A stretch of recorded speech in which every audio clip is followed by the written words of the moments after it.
Intersection graph. Intersection graph na enna let f equal to x1 x2 etc xp be a non-empty family of distinct non-empty subset of a given set x. X என்ற ஒரு set எப்படி இருக்குன்னா x1 x2 etc sp இருக்கு. அதோட ஒரு subset தான் என்னன்னு சொல்றாங்க இன்டர்செக்ஷன் கிராஃப்னு சொல்றாங்க. The intersection graph of f denoted by del of f. Intersection graph use பண்ணி ஒரு தியரம் இருக்கு. அந்த தியரம் என்னன்னா every graph is an intersection graph. Proof என்னன்னா let g equal v, x be a graph. அதாவது g என்ற ஒரு கிராஃப்ல vertices edges இருக்குன்னு சொல்றாங்க. அதில் v equal to v1 v2 etc vp னும் x equal to v union x edges plus vertices ஓட union சொல்றாங்க. For each vi belongs to v let xi equal to vi union x belongs to x divided by vi belongs to x இருக்கும் சொல்றாங்க. Clearly நம்மளுக்கு வந்து intersection ஓட definition என்னன்னா intersection graph ஓட definition என்னன்னா f equal to x1 x2 etc sp is a family of distinct non-empty subset of x ன்னு சொல்றாங்க. If vi and vj are adjacent in v அப்ப vi யும் vj யும் adjacent in v இருந்தா vi vj belongs to xi in the set sj ன்னு சொல்றாங்க. அப்ப இது வந்து non-empty செட்டா இருக்கும் சொல்றாங்க. இதோட கார்னர் பார்ட் என்னன்னா xi in the set xj not equal to empty. Then the element common to அது எப்படி இருக்குன்னா xi intersect xj is the line joining vi and vj இருக்கும். அப்படி இருந்தா நமக்கு ஆல்ரெடி என்ன தெரியும் intersection graphனா vi and vj are adjacent in g இருக்கும். The mapping f from v tends to f இதுதான் f of vi equal to xi is isomorphic இருக்கும்போது g to del of f ன்றது intersection graph ஆகுது. Hence G is a intersection graph இந்த theorem prove ஆகுது. Next definition என்ன line graph. Line graphனா என்னன்னா let G equal v, x be a graph இருக்கும்போது x not equal to empty இருந்தா x can be thrown as a family of two element subset of v. அதாவது x வந்து subset of v இருந்தா the intersection graph தான் என்னன்னு சொல்றாங்கன்னா line graphனு சொல்றாங்க. line graph எப்படி denote பண்ணுவாங்கன்னா L of G. Next line graph base பண்ணி ஒரு தியரம் இருக்கு. அந்த தியரம் என்னன்னா let G be a p, q graph. Then L of G na line graph is a q, ql graph where ql equal to 1 by 2 summation I equal 1 to p di square minus q இப்படின்னு அதாவது ql equal to 1 by 2 summation I equal to 1 to p di square minus q னு prove பண்ணணும். Proof என்னன்னா by definition அதாவது definitionனா line graph ஓட definition என்ன number of points in L of G is a q. அதாவது L of G வந்து q னு இருக்கு. To find the number of lines L of G நாம என்ன பண்ணனும் L of G ஓட வேல்யூ ஃபைண்ட் பண்ணனும். any two of the di lines அதாவது di line வந்து incident with ui யா இருந்தா adjacent in L of G அதாவது di என்ற லைன் வந்து incident எப்படி ஆகுதுன்னா ui ல ஆகுது.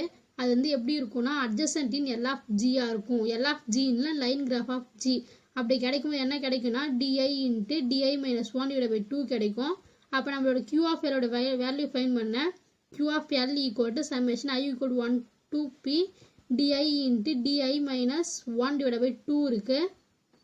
di ல உள்ளார மல்டிபிள் பண்றாங்க. அப்ப di square minus di divided by 2 ஆ இருக்கும். அப்ப சம்மேஷன் வந்து செப்பரேட்டா எழுதுறாங்க. அப்ப காமனா 1 by 2 எடுக்கலாம். 1 by 2 into summation I equal to 1 to p di square minus 1 by 2 summation I equal to 1 to p di ன்னு இருக்கும். அதாவது summation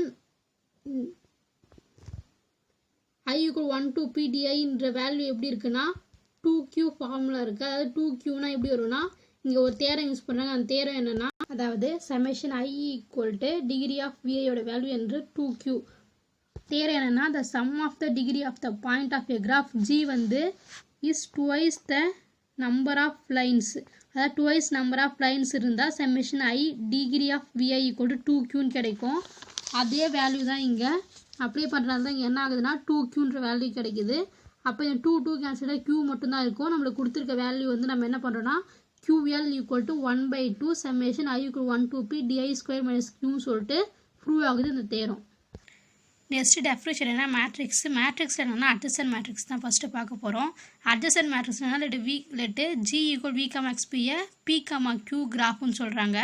அந்த கிராஃப்ல v ஓட வேல்யூ வந்து v1 v2 etc vp ஆ இருக்கும். தென் p cross p matrix a equal to aij. அந்த aij ல value 1 ஆ இருக்கணும்னா vi யும் vj யும் அட்ஜசன்ட்டா இருக்கணும். அதர்வைஸ் அந்த வேல்யூ 0 ஆ இருக்கும் சொல்றாங்க. இது அட்ஜசன்ட் கிராஃப்னு சொல்றாங்க. ஃபார் எக்ஸாம்பிள் ஒரு டயக்ராம் அண்ட் அந்த மேட்ரிக்ஸ் ஃபார்ம் கொடுத்துருக்காங்க. ஃபஸ்ட்டு என்னென்னா V1 V2 V3 V4 V5 ரோவில் V1 V2 V3 V5ன்னு இருக்குது. காலத்துலேயும் V1 V2 V3 V4 V5ன்னு இருக்குது. இப்போ இந்த டயக்ராமில் V1 V1ஓட வந்து நாட் அட்ஜஸ்ட்ன்றதுனால அந்த வேல்யூ 0 ஆகுது. அதுவே V1 V2 இந்த ரெண்டு வேல்யூக்கு நடுவில் ஒரு அட்ஜஸ்ட் பாயிண்ட் இருக்குது, ஆனால் அந்த வேல்யூ 1 ஆகுது. அதுவே V1 V3 V1க்கும் V3க்கும் கனெக்ட் ஆகாமல் இருக்கிறதுனால அங்கே அட்ஜஸ்ட் லைன் இல்லாததுனால அந்த வேல்யூ 0 ஆகுது. அதுவே V1 V4 இதுக்கு நடுவில் ஒரு அட்ஜஸ்ட் வேல்யூ இருக்குது, அதனால் அங்கே வேல்யூ 1 இருக்குது. V1 V5 நாட் அட்ஜஸ்டன்ட்டு, அதனால் அங்கே வேல்யூ 0 இருக்குது. அதே சேம் தான் இந்த ஃபுல் வேல்யூமே டயக்ராம் அண்ட் அந்த ஃபார்முலா யூஸ் பண்ணி போட்டிருக்காங்க. நெக்ஸ்ட் என்னென்னா இன்சிடென்ட் கிராஃப், இன்சிடென்ட் மேட்ரிக்ஸும் அதே சேம் தான். தட்டு G = V, X by P, Q graph Vயோட வேல்யூ கொடுத்துருக்காங்க. V1 V2 etcetera VP and Xோட value X1 X2 etcetera SQ. இது எப்படி இருக்குன்னா PQ கிராஃபாக இருக்குது. Bij = 1 if BI is incident with XJ, அதாவது ஒரு வெர்டிசஸும் எட்ஜஸும் இன்சிடென்ட் ஆகிற வேல்யூ வந்து 1 இருக்கும்னு சொல்கிறாங்க, அதர்வைஸ் 0 இருக்கும்னு சொல்கிறாங்க. அதுக்கு இதே சேம் டயக்ராமு அண்டு இந்த மேட்ரிக்ஸ் ஃபார்ம் கிடச்சிருக்கு.